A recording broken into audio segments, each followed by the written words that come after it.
La voix d'Ambroise Paré, 24 heures sur 24, 7 jours sur 7. Et vous êtes bien sur la voix d'Ambroise Paré, la radio des patients de l'hôpital. C'est Antoine au micro pour mon émission 1 heure ensemble. Et aujourd'hui, nous allons parler jeux vidéo avec notre ami Fabrice. Fabrice, bonjour. Salut Antoine. Comment vas-tu, Fabrice ? Bah écoute, très bien et vraiment ravi de cette invitation. Bah écoute, c'est un grand plaisir pour moi parce que je te suis depuis très longtemps sur les réseaux sociaux, puis on a eu l'occasion de se rencontrer en vrai à la Paris Games Week. Et entre autres, ouais. Voilà, et je vais déjà dans un premier temps te demander de te présenter puisque je dis qu'on allait parler jeux vidéo, mais ça c'est ta passion, t'as aussi une activité professionnelle qui est pas très éloigné de nous, hein, puisque tu es animateur professionnel en radio également. Donc, vas-y, je te laisse te présenter, Fabrice. Donc moi je m'appelle Fabrice, je suis issu de la génération des années 80, 1982 exactement. C'est la meilleure, 82 donc, c'est meilleur cru. Ouais, paraît-il.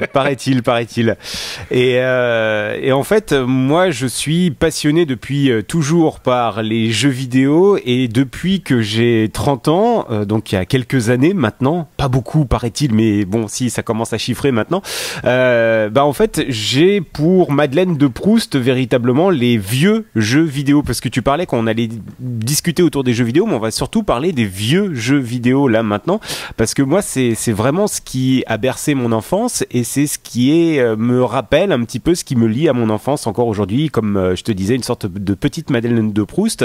Et donc depuis que j'ai 30 ans, j'ai vocation à essayer de récupérer un petit peu toutes les consoles, les jeux que j'avais déjà à l'époque, et puis à enrichir petit à petit ma collection, puisque j'ai malheureusement le syndrome du collectionneur aigu. Et donc je commence à avoir maintenant pas loin de 1500-1600 pièces je crois en matière de jeux vidéo, ce qui commence à faire quand même une belle collection, sauf que le problème c'est que habitant dans un petit appartement, j'ai pas la possibilité d'avoir, comme on peut voir sur Instagram, sur Facebook, etc., ce qu'on appelle une game room, donc une pièce dédiée pour pouvoir exposer une pièce entière avec des étagères remplies de jeux vidéo et de décoration à jeux vidéo. Le rêve de tous ceux qui habitent de toute façon un 40 mètres carrés, je pense. De toute façon, on va pas se mentir. Et donc du coup, en fait, je commençais à chercher des solutions pour pouvoir profiter de cette collection, mais sans forcément qu'elle traîne dans le salon, parce que à chaque fois que je voulais jouer à des vieux jeux vidéo, c'était 1 heure pour aller traîner à la cave, sortir les cartons, les câbles, les consoles, les manettes, les jeux, etc. Pour tout brancher sur des télés modernes qui, depuis 2015 d'ailleurs, n'ont plus obligation d'avoir une prise Péritel intégrée, donc ça devient encore très problématique pour les brancher. T'as bien une petite télé cathodique chez toi pour avoir un rendu de l'époque quand même. Même moi, j'avais.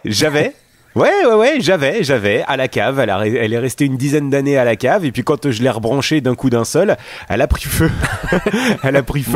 Parce que oui, les condensateurs, etc., n'aiment pas trop être laissés comme ça à l'humidité et à l'abandon. Et donc, quand vous les remettez en charge la première fois après une longue période d'inactivité, faut s'attendre effectivement à un beau petit incendie qui m'a valu effectivement un mot du syndic de la copropriété, puisque ça a senti le cramer pendant quasiment une semaine tellement ça avait foutu le feu à la cave. Tout ça à cause des jeux vidéo. C'est ça. Et du coup, par rapport à toute ta collection, tu as une solution pour avoir que toute cette collection de milliers de jeux tienne dans une toute petite boîte. On en parlera longuement pendant l'émission, puisque c'est comme ça qu'est né ton projet Recalbox, dont tu es cofondateur. Alors pas tout à fait cofondateur, parce que moi j'ai rejoint le projet il y a quelques années maintenant, mais en gros pour résumer tout ça, moi je cherchais une solution, comme je te disais tout à l'heure, pour essayer d'y rejouer et tout. Bon, il y avait bien les solutions émulateurs sur PC, mais en gros pour ceux qui ont déjà eu l'occasion de tester des émulations sur PC, il faut quasiment un logiciel par console, il faut en plus paramétrer sa manette sur chaque système, machin, patac, ou enfin c'était du vrai bricolage, même si l'émulation était pas dégueulasse, mais c'est vrai que c'était vraiment du gros bricolage, et ça demandait beaucoup plus de temps d'installation qu'autre chose. Et donc en fouillant, j'ai vu qu'il existait des solutions sur les nano-ordinateurs qui commençaient à avoir le vent en poupe déjà à l'époque, il y a 4-5 ans en arrière, à savoir les Raspberry Pi.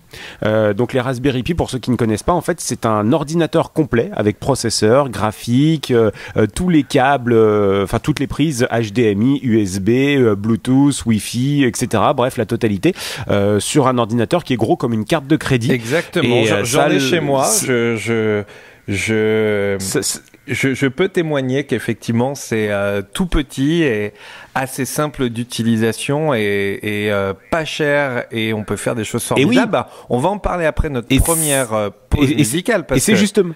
On va faire, désolé de te couper, plaisir.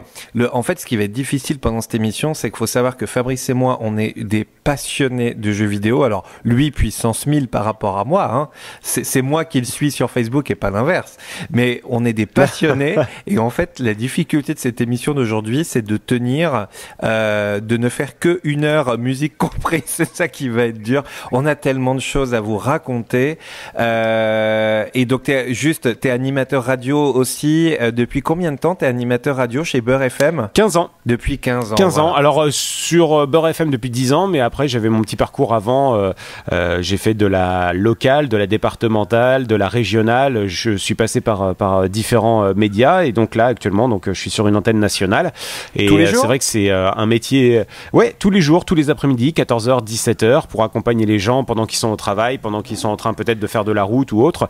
En tout cas, voilà, c'est de ce qu'on appelle du flux dans le jargon, dans le métier. Alors après, je fais pas que ça non plus, puisque moi, je suis en charge de tout ce qui est montage, de tout ce qui est podcast, réalisation d'émissions, enregistrement. Enfin bon, bref, un petit peu couteau suisse hein, finalement dans ce projet radiophonique, mais aussi couteau suisse finalement dans le projet Recallbox, dont on aura l'occasion de vous détailler les grandes lignes dans les prochaines minutes. Exactement. Alors, première pause musicale. Alors aujourd'hui, les pauses musicales vont être dédiées aux jeux vidéo. Grande surprise, on a choisi avec Fabrice des morceaux de jeux vidéo à vous faire découvrir, puisque les morceaux de musique ou redécouvrir les musiques de jeux vidéo, ce sont des œuvres d'art à part entière avec des compositeurs derrière. Enfin, on aura l'occasion d'en parler un peu plus en détail. Alors, Fabrice vous a sélectionné des morceaux tirés des jeux vidéo des anciennes consoles. Moi, je vous ai choisi quelques morceaux qui sont des morceaux qui ont des versions orchestre. Moi, c'est un peu voilà. J'ai fait un peu un mix. J'ai pas pris directement les versions console. J'ai pris une version orchestrée. Mais tout d'abord, quel est le premier morceau que tu veux nous faire découvrir ? Est-ce que c'est plutôt écoute, Game Boy ? Moi, je pense qu'on Ouais, on peut commencer par le commencement déjà, des choses excessivement connues et qui vont laisser forcément l'air, le refrain en tête à tous ceux qui vont nous écouter. Moi, je propose de commencer par sans doute l'un des jeux qui s'est le plus vendu, même s'il a été dépassé depuis, mais celui qui a marqué véritablement toute une génération de joueurs, que ce soit garçons, filles, hommes, femmes, jeunes, vieux, tout le monde, c'est Tetris, bien sûr. Un titre tout simplement cultissime, avec une histoire complètement folle, puisque ce titre était sorti pendant la guerre froide à l'époque de l'URSS, et c'est vrai que c'est un titre pour lequel on pourrait en parler des heures. Il y a des livres d'ailleurs qui racontent cette histoire folle de Tetris qui s'échangeait sous le manteau pendant l'époque soviétique jusqu'à ce qu'il arrive à sortir des frontières de l'Union soviétique et qu'il puisse être exploité comme commercialement parlant maintenant après par Nintendo et autres. Mais en tout cas voilà, c'est un des titres je pense qui a le plus marqué les joueurs qui ont commencé sur Game Boy, puisque je rappelle quand même que la Game Boy a été vendue avec cette fameuse cartouche de Tetris. Ce qui est pas sympa parce que tout le monde va l'avoir en tête après. Donc tout de suite, c'est ça. On écoute la musique du jeu Tetris sur Game Boy. La voix d'Ambroise Paré, 24 heures sur 24, 7 jours sur 7. Et vous êtes bien sur la voix d'Ambroise Paré, la radio des patients de l'hôpital. C'est Antoine au micro pour mon émission 1 heure ensemble. Et aujourd'hui, nous passons cette heure avec Fabrice pour parler de jeux vidéo et plus spécifiquement du projet Recallbox, qui est un projet d'émulateur, multi-émulateur de jeux vidéo rétro gaming, donc les jeux vidéo des années 70, 80, 90, 2000, même maintenant. Et donc, on parlait en introduction introduction de cette émission, eh bien, un petit peu de ton parcours, Fabrice, et de ce qui t'a poussé à rejoindre l'aventure Recalbox. Et donc, tu nous expliquais avant la pause musicale que, eh bien, le projet Recalbox, le but, alors bien sûr, on peut l'installer sur des ordinateurs, mais le but, c'est de se faire une petite machine sur une Raspberry Pi, qui est un mini ordinateur qui fait la taille d'une carte de crédit. Alors, est-ce que pour nos auditeurs, tu peux résumer un petit peu comment ça fonctionne, comment on peut installer, fabriquer une petite console maison qui ne fait que quelques centimètres?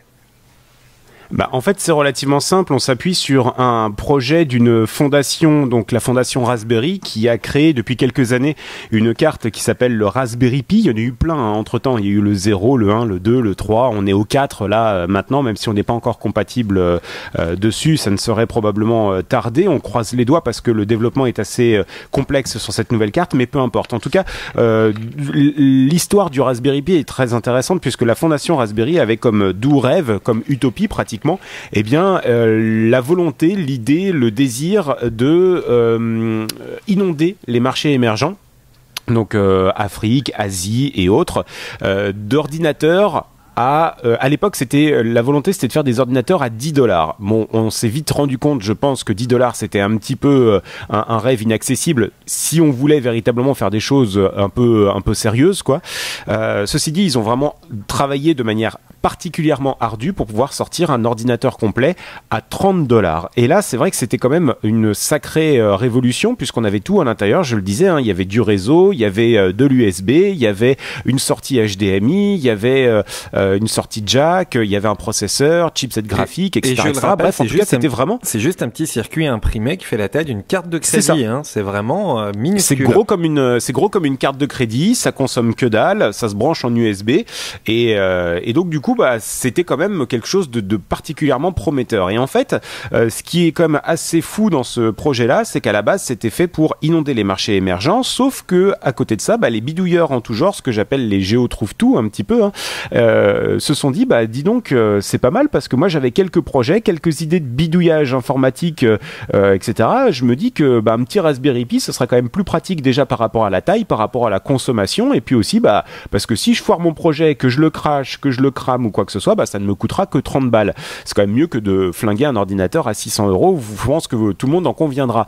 Et donc, petit à petit, finalement, cette carte-là, elle a été tout simplement adoptée par le monde de ce que l'on appelle les makers. Donc, les makers en français, c'est difficile à traduire, mais moi, je le traduis par les faiseurs, ceux qui font. Tout simplement, ceux qui vont essayer, qui bidouillent, qui bricolent, qui font de l'électronique, qui font de la robotique, etc. Et puis donc, petit à petit, cette carte s'est imposée dans le monde, comme je le disais, de la robotique, de la domotique, de la bidouillerie en tout genre. Oui, parce que c'est tellement petit qu'on peut le mettre dans un robot, qu'on peut le...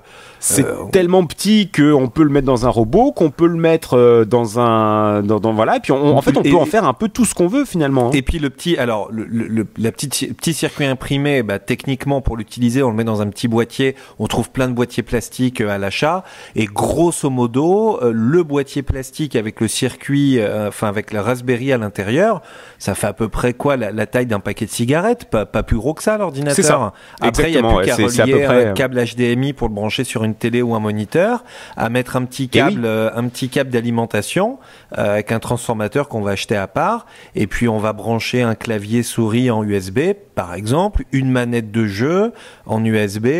Il y a du port réseau également, comme tu le disais, il y a du Wi-Fi, de l'Ethernet. C'est un outil qui est il y a 20 ou 30 ans, quand on avait les ordinateurs maison, c'était de la science-fiction de se dire qu'on pourrait avoir un ordinateur qui fait la taille, qui coûterait moins de 50 € et qui ferait la taille d'un paquet de cigarettes finalement.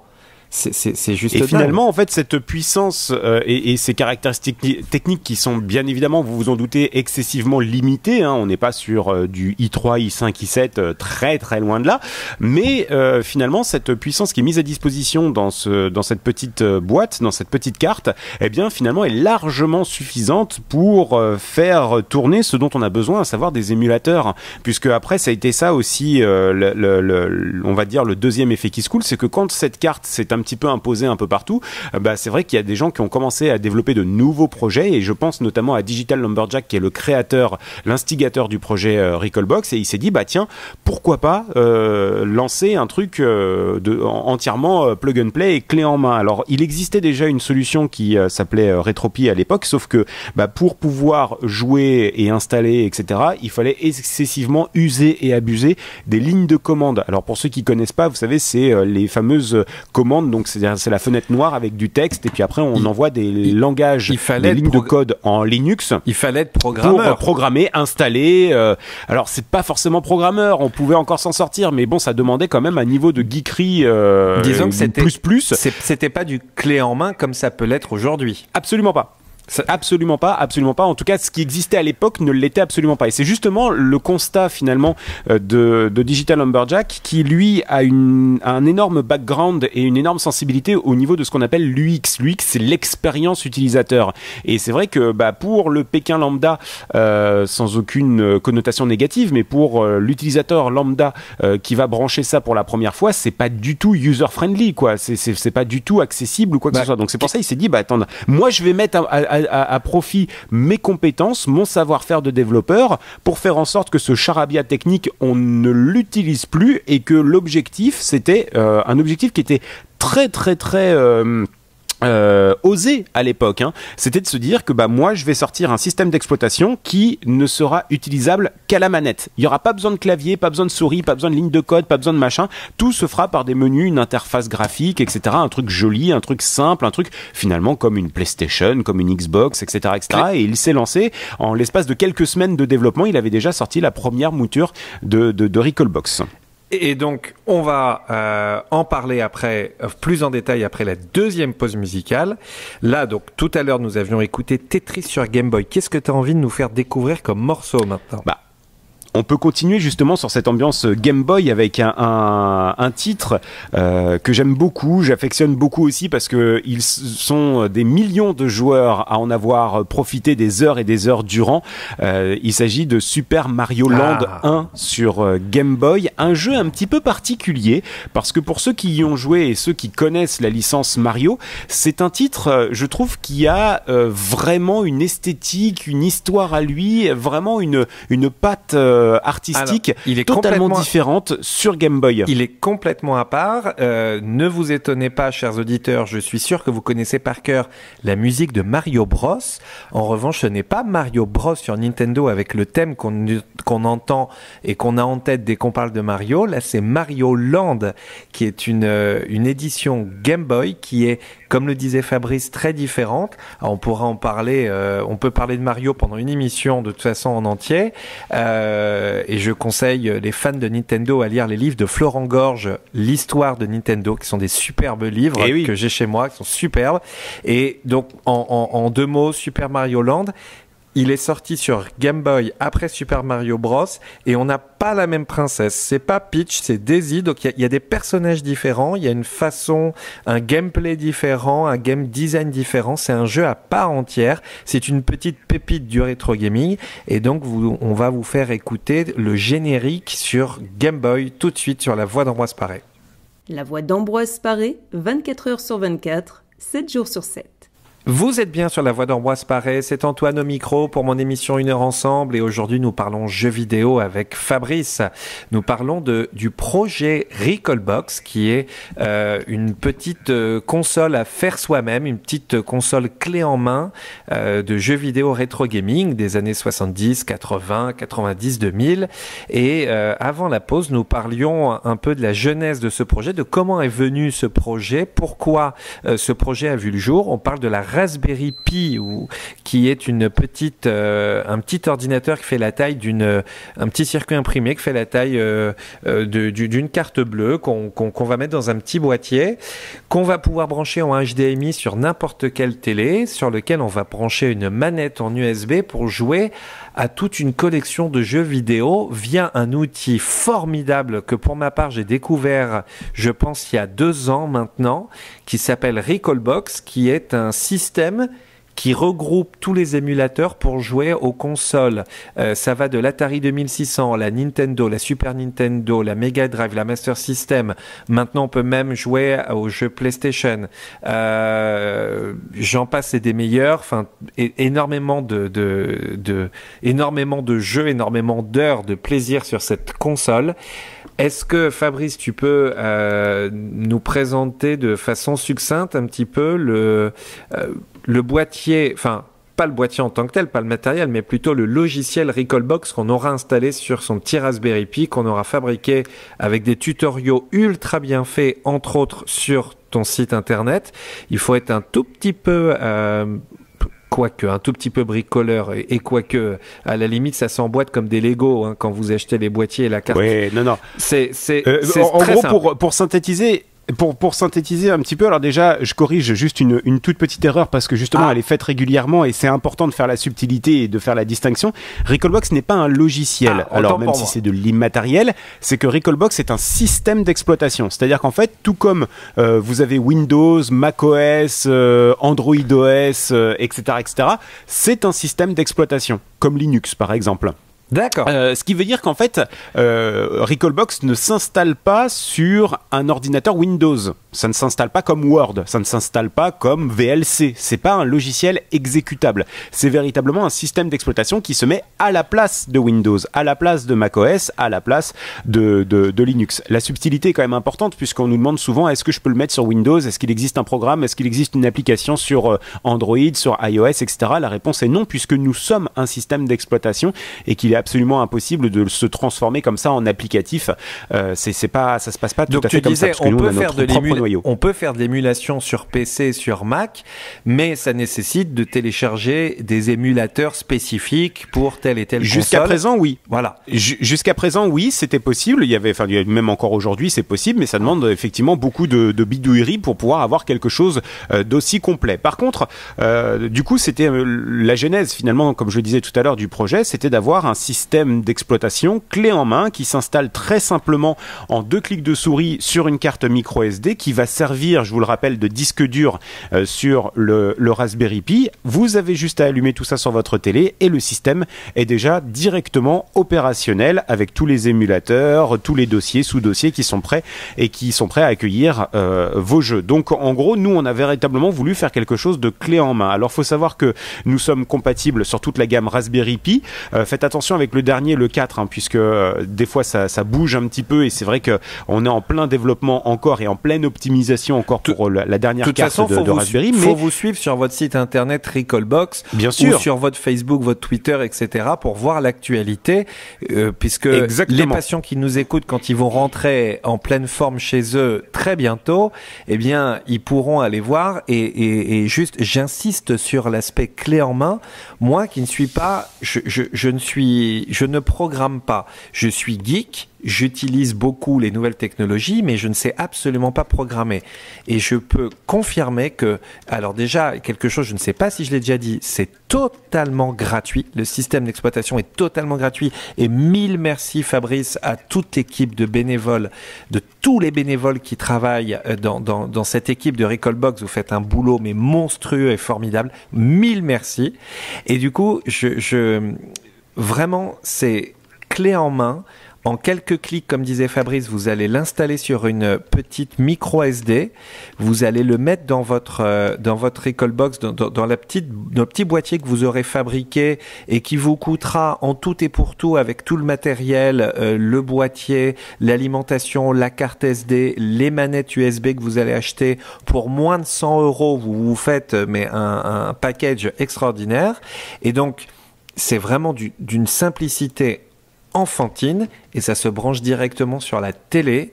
Et comme tu le disais, on est sur un système d'exploitation clé en main, c'est-à-dire qu'on allume le boîtier, on arrive sur les petites animations Recalbox, ça s'ouvre et là, on a une interface super sympa avec la musique de Tetris qu'on a écouté tout à l'heure qui revient en boucle sur l'interface, vous allez voir, et on a le choix à plein de consoles. On a combien de consoles aujourd'hui on a sur Recalbox, Fabrice ? Aujourd'hui, Recalbox est capable d'émuler un peu plus d'une centaine de systèmes, et je dis bien de systèmes, puisqu'en fait on va prendre... Alors voilà, ça va plus loin que ça. C'est-à-dire qu'en fait, à la fois, on est sur ce qu'on appelle les ordinosaures, donc tous les vieux ordinateurs avant la nouvelle génération de consoles avec les manettes, joysticks, etc. Voilà, les Atari, Amiga, Commodore et compagnie. Donc on émule une grosse partie des vieux systèmes qu'on appelle les ordinosaures. Bien évidemment, les consoles de salon des années 80, 90, 2000 même pour certaines. Les consoles portables également, Game Boy, Game Gear, Game & Watch, etc. Et puis les consoles également un petit peu nouvelle génération, donc à savoir la PlayStation, la Dreamcast, la N64. Il y a des systèmes qui sont encore un petit peu plus... Oui, pour le moment, oui. Après, il y a des consoles, de toute façon, avec le temps, plus le temps va passer, plus on va faire en sorte de se rapprocher vers des systèmes de plus en plus récents. Mais on garde quand même une certaine distanciation temporelle avec les systèmes, parce qu'on part du principe que le rétro gaming, ce qui va différencier le rétro gaming du gaming actuel, je pense, c'est mon avis personnel, qu'il faut quand même une bonne phase, ce qu'on appelle de frigo. C'est-à-dire qu'en fait, la console, à un moment donné, faut l'oublier, faut la laisser à la remise, au placard, pour avoir d'autant plus de plaisir de la ressortir d'ici quelques années. Parce que si on la garde constamment, on n'arrête pas d'y jouer, on l'use et on l'abuse, en fait au final on n'aura jamais vraiment cet effet Madeleine de Proust, parce que l'effet Madeleine de Proust on ne l'aurait pas si on n'arrêtait pas d'en manger des madeleines. Vous voyez ce que je veux dire? Oui, c'est un petit peu, peu ce truc-là également, quoi. C'est tout le plaisir effectivement de replonger dans les jeux vidéo 8 bits, 16 bits de notre enfance. Mais tu sais,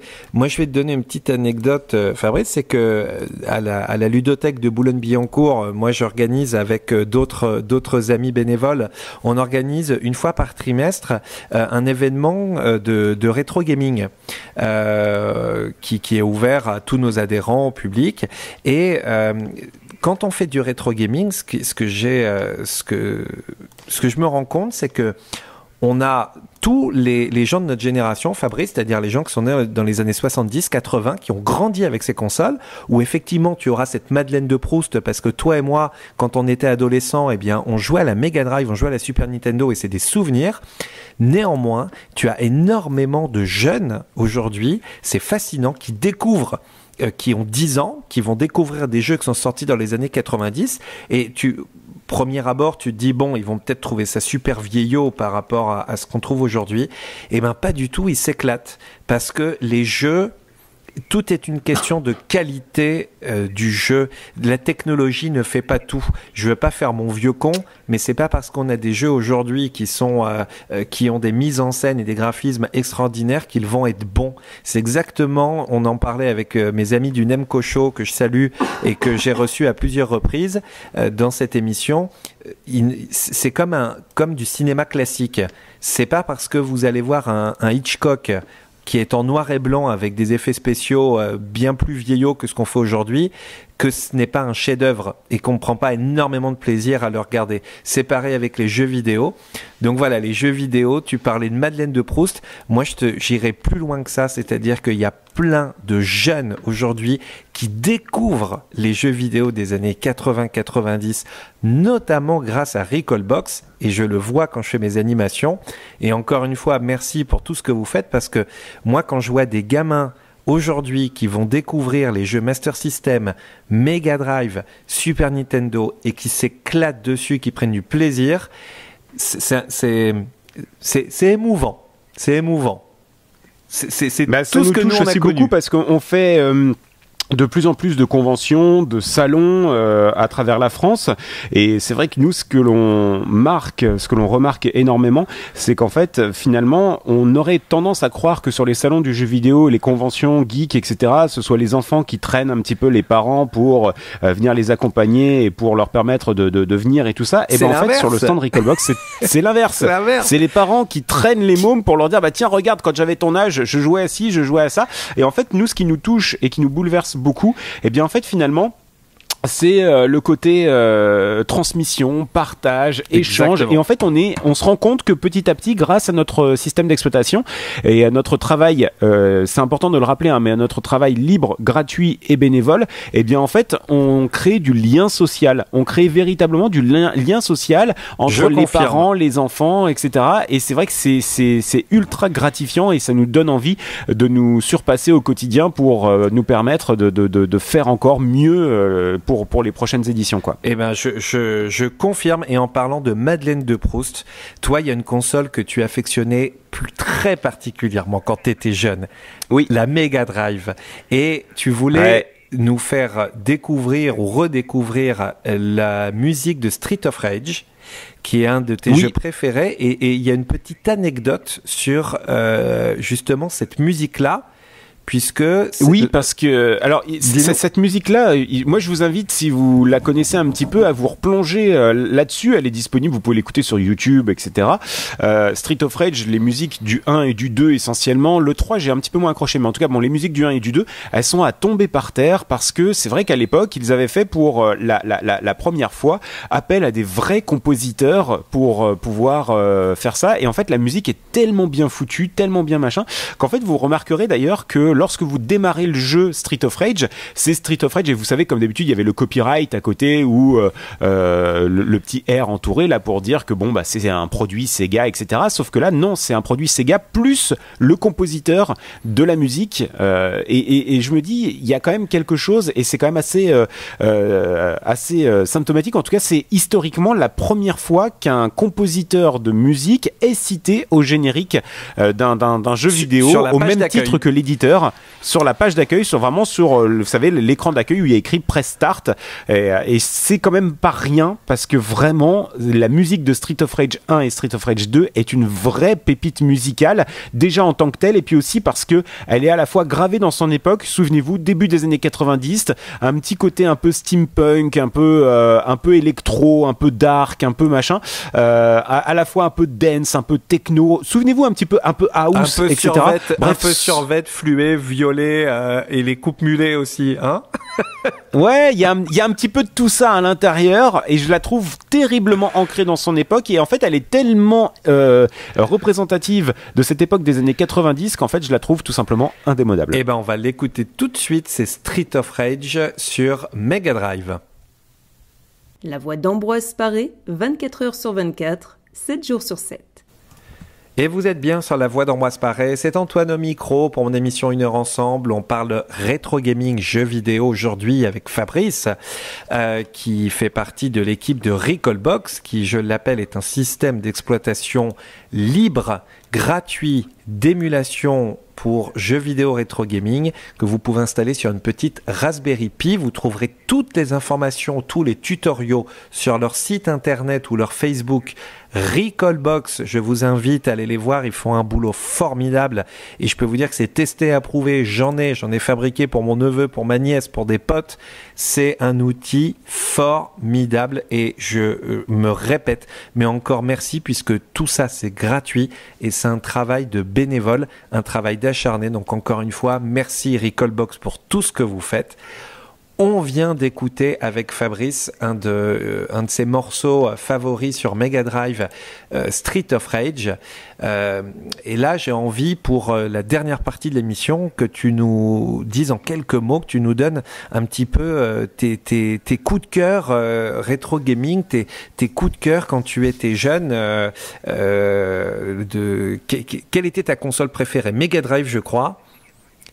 C'est difficile, c'est une question à laquelle c'est toujours très très difficile de répondre console, parce que bien sûr. Là c'est factuel. Alors, la toute première. Moi mon parcours de joueur a commencé par la Nintendo NES, puisque en fait j'ai une grande sœur, mais on a beaucoup d'écart, on a 11 ans d'écart, donc en fait au moment où je commençais à avoir 8-10 ans, c'est-à-dire l'époque où on commençait un petit peu, voilà, et ben en fait ma mère m'avait dit, écoute, ta sœur ne pourra plus jouer avec toi aux jeux de société et tout, parce que elle va rentrer en études supérieures, et donc va falloir que que tu trouves des jeux, notamment pour Noël, que tu demandes des jeux qui se jouent seuls. Et c'est là où en fait elle m'a dit, bah écoute, je vais faire un effort, on va t'acheter une console. Et donc ça a été le pack Nintendo NES avec Tortue Ninja à l'intérieur, un jeu qui forcément aura marqué toute une génération de joueurs pour ceux qui l'auront eu. Après, donc, il y a eu, pour faire très court, parce que je sais qu'on est pris par le temps dans cette émission, malheureusement, elle n'est pas extensible, même si on aimerait. En gros, j'ai eu la Nintendo NES, j'ai eu ensuite la Mega Drive, que j'ai revendue à contre-cœur, parce que j'avais une collection incroyable d'une quarantaine des plus grands jeux d'aventure, RPG, etc. à l'époque, que j'ai revendu pour avoir la malheureuse PlayStation 1 avec un CD de démo et une manette, que dalle, rien de plus, parce que la PlayStation était sortie. Non, je ne suis pas passé par la Super NES. Bah en fait, tout le monde dans mon entourage l'avait et en fait, bah je sais pas pourquoi. Chez les copains, c'est vrai que oui. Et puis en plus, nous à l'époque, c'était assez hardcore dans le sens où nous, on se prêtait carrément la console, les câbles, les manettes, les accessoires, les jeux. Enfin, on s'échangeait tout, quoi. Toute une aventure. On s'échangeait tout. Et puis, du coup, c'était même carrément plaisant parce que finalement, quand on s'échangeait toute notre collection, bah finalement, on avait plaisir à découvrir tout un autre patrimoine. Moi, j'ai quand même connu la Super Nintendo avec Super Mario World, avec Tortue Ninja, avec Secret of Mana, avec tous les plus grands jeux d'aventure, Zelda et compagnie. Ça a été absolument génial et c'était des échanges qui étaient absolument très très très enrichissant, quoi. En tout cas, voilà, j'ai eu ça. Et je persiste sur un petit truc parce que je rebondis. Quand tu dis avec tous les copains, etc., les jeux vidéo aujourd'hui, c'est les jeux en ligne. Donc, on a des gamers qui restent chez eux derrière un écran, la caricature du joueur en réseau qui ne voit personne, qui ne sort pas de chez lui. Nous, dans les années 80-90, je vais encore faire mon vieux con, mais à l'époque, c'était convivial. Pourquoi ? Parce que on n'avait pas de réseau, on devait les mettre sur une télé et on se mettait à 2, 3, 4 copains autour de la même télé dans la même pièce. Et donc, il y avait un aspect convivial avec les jeux vidéo de l'époque qu'on n'a plus nécessairement aujourd'hui. Voilà, c'était ma minute vieux con. Oui, parce que... Non, mais c'est vrai que pareil, on me demande qu'est-ce qui différencie le rétro gaming du gaming moderne. C'était justement ça, c'est qu'en fait, nous, on avait par exemple des jeux à l'époque, c'était la mode et aujourd'hui, on n'entend même plus parler. Ce qu'on appelle le split screen, ce qui veut dire qu'en fait, vous avez l'écran qui était partagé, parfois en 2, parfois jusqu'en 4, pour pouvoir jouer et chacun avait sa partie d'écran pour pouvoir avoir sa partie. Et en fait, GoldenEye, comme Mario Kart, comme GoldenEye, comme plein de jeux comme ça. Et en fait, ça obligeait finalement tous à se retrouver, comme tu le disais, autour d'une console, avec les manettes à fil, où on se partageait les manettes, etc., etc. C'était quand même une sacrée époque, quoi. On se retrouvait chez les uns, chez les autres pour pouvoir jouer, et tout ça sur une télé 36 cm. Il n'y avait même pas besoin d'une énorme télé de salon. On faisait ça dans nos chambres et tout. Enfin, c'était excessivement convivial et particulièrement... c'était vraiment des très très bons moments qu'on partageait comme ça entre nous, quoi. On pouvait se chamailler, on pouvait se pousser, on pouvait débrancher la manette de l'autre, on pouvait faire plein de choses. Voilà, c'est plein de souvenirs. C'était convivial. Alors, on va repasser un extrait musical. Et moi, tu me l'as fait découvrir, honnêtement, puisque je l'avais pas eu à l'époque. Et bien que tu n'aies pas eu la Super Nintendo, tu as voulu qu'on passe un morceau de la Super Nintendo qui est Super Castlevania 4. Qui est le Castlevania qui est sorti sur Super NES à l'époque, et tu veux nous faire découvrir un morceau, je ne le connaissais pas. Et c'est le premier stage en fait, et c'était d'ailleurs un titre qui avait déjà été compilé à l'époque sur un CD qui devait être de Player One, je crois. Player One, un magazine qui sortait un numéro spécial avec un CD audio à l'intérieur, et il y avait cette musique de Castlevania. Et c'est vrai qu'à l'époque, Castlevania, c'était dingue parce qu'on avait un fouet, on pouvait se suspendre avec le fouet, on pouvait c'était un truc vraiment chasse aux vampires et tout ça. C'était un truc, quand on était môme, c'était un imaginaire incroyable, et c'était surtout une difficulté qui était quand même incommensurable. Et donc en fait, pourquoi je l'ai adoré cette musique, parce que déjà elle est exceptionnelle, et en plus c'est vu que le jeu était tellement dur, c'est que pour beaucoup de joueurs en fait le jeu s'arrêtait finalement au niveau 1, quoi. Ça allait pas forcément beaucoup plus loin, et c'est vrai qu'on l'a tout de suite prise. Et puis je sais pas, il y a un côté un petit côté mélange entre musique baroque, rock, pop, etc. Enfin vous allez voir, et puis tout ça bien sûr teinté de chiptune, donc de musique un petit peu électronique, et vous allez voir qu'en fait ça lui donne un charme fou. Donc il faut se remettre dans le contexte. Castlevania, chasse aux vampires, et c'est vraiment un titre, moi, que j'apprécie beaucoup, qui est très très rythmé. On écoute tout de suite sur la voix d'Ambroise Paré. La voix d'Ambroise Paré, 24 heures sur 24, 7 jours sur 7. Vous êtes bien sur la voie d'Ambroise Paré, c'est Antoine au micro pour mon émission 1 heure ensemble. On est sur la dernière ligne droite. Aujourd'hui, je suis avec Fabrice. On parle rétro gaming, jeux vidéo. On parle du projet faramineux qui est Recalbox. Encore une fois, allez les voir sur leurs réseaux sociaux. Et sur le site recalbox.com, ils font un travail formidable. Vous allez pouvoir vous fabriquer votre petite console rétro gaming maison. Et pour cette dernière ligne droite, on aurait pu passer des heures, on se disait avec Fabrice hors antenne, mais on aurait pu faire 5 émissions à la suite tellement on est des passionnés. Mais toutes les bonnes choses ont une fin. Donc pour cette fin d'émission, eh bien, Fabrice, j'ai envie de te demander quand les patients vont retourner chez eux en pleine forme, qui vont se fabriquer leur Recalbox et qui vont se mettre les jeux vidéo des années 80-90, quels sont toi tes coups de cœur, les hits que tu conseilles? Allez, 10 pas plus, donne-moi vraiment tes gros coups de cœur. Ça c'est difficile. En tout cas, si on devait résumer un petit peu, moi, les jeux qui m'ont le plus marqué et les jeux auxquels je pourrais jouer, je pense, en boucle, sans jamais me lasser.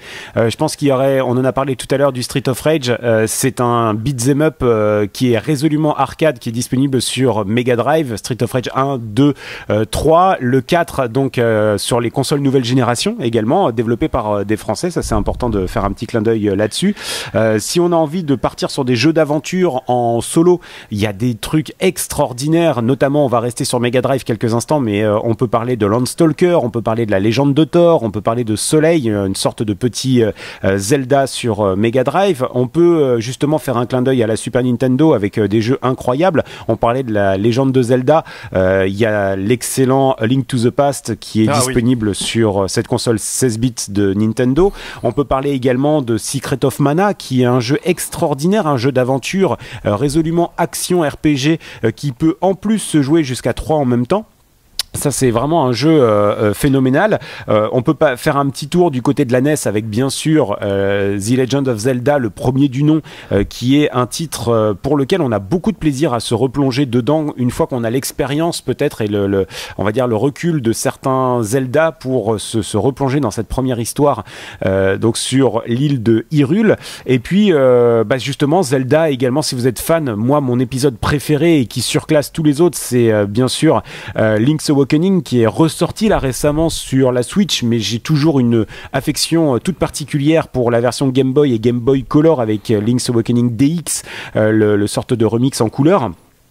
C'est un jeu qui est juste extraordinaire, qui fait cracher ses tripes à cette console portable de Nintendo. Et encore une fois, quand on prend un petit peu de recul, on se demande comment ils ont réussi à faire un tel exploit technique de le faire rentrer dans cette si petite console. Et puis après, il y a toujours tout un tas de jeux complètement barrés. Je pense notamment à Earthworm Jim, qui était extraordinaire, ce ver de terre qui trouve une combinaison cosmique et qui lui donne des pouvoirs incroyables. On pense à Flashback, on pense à des jeux comme j'en avais parlé il y a pas si longtemps que ça, Zombies également, où on incarne 2 teenagers qui essayent de sauver leur voisinage, qui sont en train d'être dévorés par des zombies, des aliens, etc. Tout ça dans un truc très drôle, très humoristique, complètement barré. Il y avait plein d'humour et tout ça, puis il y avait aussi des jeux qui étaient excessivement sérieux et qui étaient déjà avant-gardistes. Je pense à F-Zero notamment, qui était un peu l'ancêtre, le père spirituel de Wipeout, qui a fait un carton sur PlayStation. Ensuite, on pourrait conseiller tellement de jeux parce que c'était la première console qui s'adressait à un public mature, un public adulte, plus 18, avec du Resident Evil, avec du Silent Hill, avec vous voyez, des jeux comme ça qui était beaucoup plus adressé à un public adulte, quoi, ne serait-ce que par la violence, le sang, etc. Dino Crisis aussi, on n'en parle pas suffisamment, mais c'était un super bon jeu aussi. On est largement à plus de 10 jeux là, Fabrice. Hein. Oh là là là là, mais comment est-ce possible de s'en arrêter là comme ça? C'est tellement difficile. En tout cas, si vous voulez faire plaisir aussi, n'hésitez pas à replonger dans certaines bibliothèques aussi pour faire plaisir à vos enfants. Je pense à tous les Super Mario et notamment Super Mario World qui reste à mon avis magnifique. Un titre cultissime. Mais je pense que toi aussi, si je devais te demander de nous lister quelques jeux comme ça, tu devrais avoir une difficulté dingue à te limiter à un contingent d'une dizaine de jeux. Quoi. Moi, pour conclure cette émission, si je devais t'en dire quelques-uns, alors je vais te dire ceux qui sont en favoris sur ma Recalbox ou que j'ai en cartouche également, parce que j'ai quelques jeux originaux avec les consoles de l'époque. Écoute, effectivement, sur Master System, Mickey, Castle of Illusion, qui était terrible. Toujours dans les Disney, il y a Aladdin sur Mega Drive, il y a Quackshot. Côté Nintendo, Mario Kart, indémodable. Le premier Mario Kart sur Super NES, indémodable. Le Super Mario dont t'as dit, le Zelda Link to the Past, qui était mon premier action RPG de l'époque. Sur PlayStation 1, Metal Gear Solid, les Final Fantasy.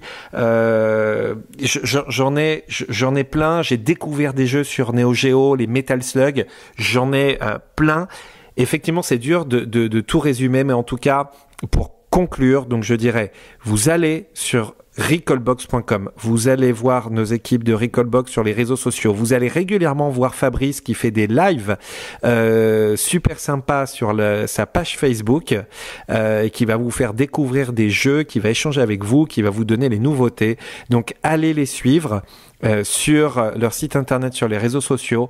Un énorme merci Fabrice pour tout ce que tu fais. Merci à toi pour l'invitation. Et puis pour le temps que tu m'as accordé. Et donc on embrasse tous nos patients auditeurs qui nous écoutent dans leur chambre à l'hôpital Ambroise Paré. On leur souhaite un super rétablissement, un bon retour chez eux en pleine forme, et quand ils vont revenir et qu'ils vont se fabriquer une Recalbox, eh bien ils vont voir les heures de plaisir qu'on peut prendre. Et pour vraiment finir cette émission, moi j'avais 3 morceaux de Final Fantasy que je voulais passer, mais on peut en passer qu'un. Donc on va conclure cette émission sur un dernier morceau de musique qui est le générique, le thème du cristal en fait de Final Fantasy, qui revient dans chaque épisode, et c'est une version réorchestrée avec une chorale derrière. Enfin, elle est juste magnifique. Donc moi je vais vous laisser sur ce dernier morceau pour conclure l'émission. Après ce morceau-là de Final Fantasy, vous serez rebasculé sur le flux musical de la voix d'Ambroise Paré. Donc chers auditeurs, bon rétablissement, bon retour chez vous, et Fabrice, encore merci de ta venue. Merci pour l'invitation, bon rétablissement à tous, et puis on espère en tout cas vous retrouver très rapidement sur les réseaux sociaux de Recalbox, puisqu'on est bien sûr à votre entière disposition si vous avez besoin d'un coup de main, d'aide ou de soutien, de support pour pouvoir vous fabriquer votre propre mini console de jeux rétro gaming. Merci à toi. Tout de suite, c'est Final Fantasy version orchestre. La voix d'Ambroise Paré, 24 heures sur 24, 7 jours sur 7.